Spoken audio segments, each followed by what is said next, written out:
3 دن دونوں طرف سے دلائل کی بارش ہوئی اور اخیر میں یہ طے ہوا کہ بالاتفاق یہ طے کیا جا رہا ہے کہ اس مسئلے پر اتفاق نہیں ہو سکا. یہ لکھا گیا ہے بالاتفاق یہ طے کیا جا رہا ہے کہ اس مسئلے پر اتفاق نہیں ہو سکا.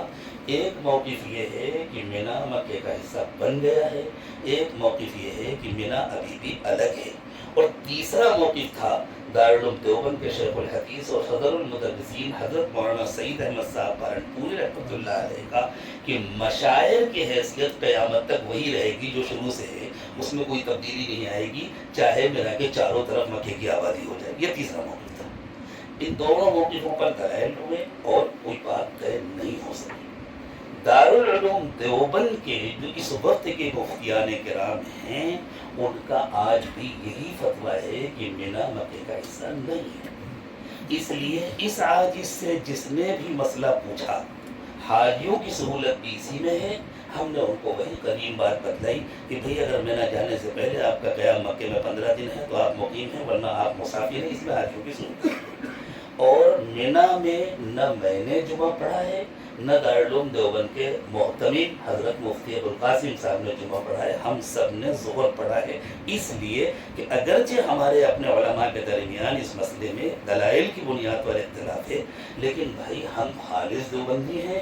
جب تک دارالعلوم دیوبند سے فتویٰ نہیں جاری ہو جاتا اس وقت تک ہم اسی کے فتوے پر عمل کریں گے. میں نے اس لیے کہا کہ آپ اس کو اچھی طرح سن لیں کہ ایسا نہ ہو کہ آپ میری وجہ سے. میں یہاں اختلاف کرنے نہیں میں بیٹھا, خوش ہوتا ہوں. نہ میں مولانا کو دعوت دے رہا ہوں کہ میری بات کا جواب دے. مولانا نے اپنی بات کہی, میں نے اپنی بات کہہ دی, بات ختم ہو گئی. حضرت گزارش ہے جیسے اختلافات کے روز میں جو ہے بہت ساری نمازیں جو ہے لوگ جو سمجھ رہے ہیں وہ جس نے جو پڑھا انشاءاللہ سب کی بات. اللہ ہو گیا, مسئلہ چالو ہو گیا, نہیں ختم ہو گیا. مسافر کے پیچھے پڑے اپنی نمازیں پوری نہیں کر رہے ہیں, بس ہی چھوڑ دے رہے ہیں. اگر وہ اپنے کو مسافر سمجھ کے پڑھ رہا ہے انشاءاللہ قبول ہے, مقیم سمجھ کر پڑھ رہا ہے اور نہیں پوری کی نہیں قبول ہوگی. جی یہ گزارش ہے نماز پڑھانے سے پہلے ہم اعلان کر دیتے ہیں کہ امام مسافر ہے, مقیم حضرات اپنی نماز پوری. وہاں یہ بھی طے ہوا المباحث الفقیہ کے اجلاس میں, ساتھ میں تجویز میں یہ بھی طے ہوا کہ جس کو جس مفتی پر اعتماد ہو اس کے فتوے پر عمل کر لے. تو جو مقیم سمجھ رہا ہے وہ بھی دلیل کی بنیاد پر سمجھ رہا ہے نا, یا کسی صاحب دلیل کا اتباع کر رہا ہے. جو اپنے کو مسافر سمجھ رہا ہے وہ بھی یا تو دلیل کی بنیاد پر سمجھ رہا ہے یا کسی کا اتباع کر رہا ہے. انشاءاللہ دونوں کی قبول. لیکن جب ہم سے کوئی مسئلہ پوچھے گا تو ہم اس سے یہ نہیں کہیں گے کہ اس میں اختلاف ہے, ہم کہیں گے دارالعلوم دیوبند کا یہ فتویٰ ہے. میں ایک بات بار بار اپنے بیانات میں عرض کرتا ہوں, تحریراً بھی تقریراً بھی, فی زمانہ ہر شخص ایک اپنا بندہ طے کرتا ہے. فی زمانہ ہر بندہ ایک شخص طے کرتا. مثال کے طور پہ ایک میرا شاگرد ہے, میرا مرید ہے, میں انہیں کہتا ہوں کہ آپ مجھے طے کریں. اب آپ دائیں بائیں نہ دیکھیں, مسائل میں اختلاف ہوگا, آپ الجھن کے شکار ہوں گے. حضرت کا مرید ہے, شاگرد ہے, وہ طے کر لیں. اس سال اسی مسئلے پر ہندوستان سے مجھ سے بعض رابطہ کیے. آپ یہ کہہ رہے ہیں دارالفتہ دیوبند یہ کہہ رہے ہیں. میں نے کہا میں نے آپ سے کہا نہیں کہ ایک بندہ طے کر لیں. آپ طے کر لیں کہ ہم نے دارالفتہ دارالعلوم دیوبند ہی کے مطابق چلنا ہے, پھر دائیں بائیں مت دیکھیں, کیونکہ ان فقہی مسائل میں اختلافات چلتے ہی رہنے. جتنے لوگوں نے مجھ سے سوال کیا کہ امت کیسے متحد ہو سکتی ہے, میں نے کہا امت میں 2 طبقے ہیں. ایک طبقہ ہے علماء کا, ایک نہیں میں ہنساتا نہیں, آپ میری رائے سن لیں, اس پر فیصلہ کریں کہ رائے کیسی ہے. میں نے کہا ایک طبقہ ہے علماء مقتدا ان کا, ایک ہے غیر علماء. غیر علماء ایک عالم کو طے کر لیں اور دوسرے کی بات نہ سنیں, اور جو علماء مقتدا ہیں وہ آپس میں کبھی کبھی بیٹھ جائے گا, بس متحد ہو گئے. متحد ہونے کا یہ معنی کہ سب کی رائے ایک ہو جائے گی تو ممکن نہیں. میں پھر آپ سے گزارش کرتا ہوں, آپ ایک شخص طے کر لیں, حضرت سے تعلق ہے, مسئلہ پوچھیں, بات کریں.